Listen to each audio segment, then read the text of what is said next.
Hello दोस्तों, कैसे हो आप सभी। आशा करती हूँ कि अच्छे ही होंगे और मैं भी मस्त हूँ। स्वागत है हमारे YouTube चैनल पर। आज मैं आपको भगवान श्री कृष्ण और उनके परम मित्र सुदामा की ऐसी कथा सुनाने जा रही हूँ जो सच्ची मित्रता, प्रेम और भक्ति का अद्भुत उदाहरण है। यह कहानी हमें सिखाती है कि सच्चे मित्र के लिए धन दौलत नहीं बल्कि प्रेम और सम्मान सबसे बड़ा होता है। बहुत समय पहले की बात है। उज्जैन में ऋषि संदीपनी का आश्रम था। वहीं पर भगवान श्री कृष्ण और सुदामा साथ में शिक्षा प्राप्त करते थे। दोनों में गहरी मित्रता थी।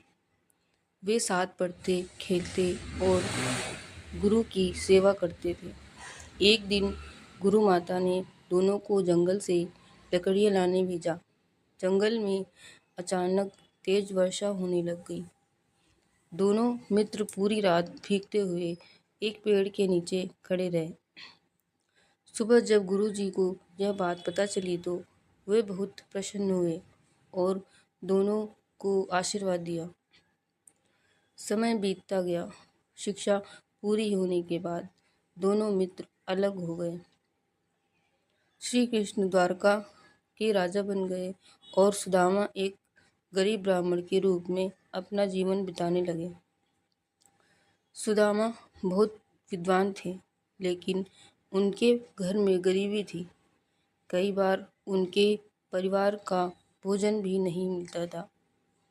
एक दिन सुदामा की पत्नी ने कहा, स्वामी, आपके मित्र श्री कृष्ण द्वारका के राजा हैं, आप उनसे मिलने जाइए। सुदामा बोले, मित्रता किसी स्वार्थ के लिए नहीं होती। मैं उनसे कुछ मांगने नहीं जाऊंगा।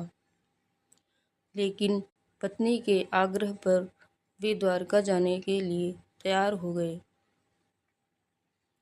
घर में देने के लिए कुछ भी नहीं था। पड़ोस से थोड़ा चिवड़ा उधार लिया गया और उसे एक कपड़े में बांधकर सुदामा अपने मित्र से मिलने चल पड़े।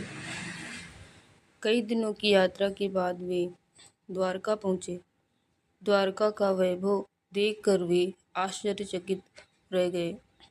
जब द्वारपालों ने श्री कृष्ण को बताया कि सुदामा आए हैं, तो भगवान श्री कृष्ण सिंहासन छोड़कर दौड़ पड़े।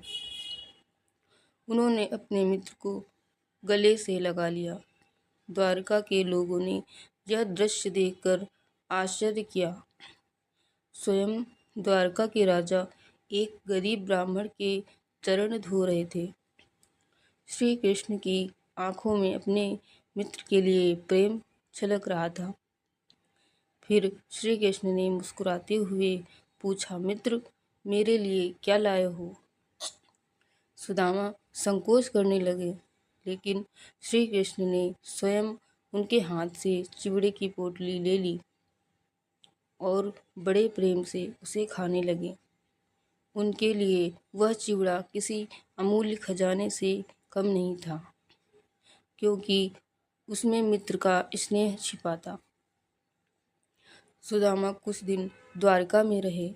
उन्होंने अपनी गरीबी का जिक्र तक नहीं किया।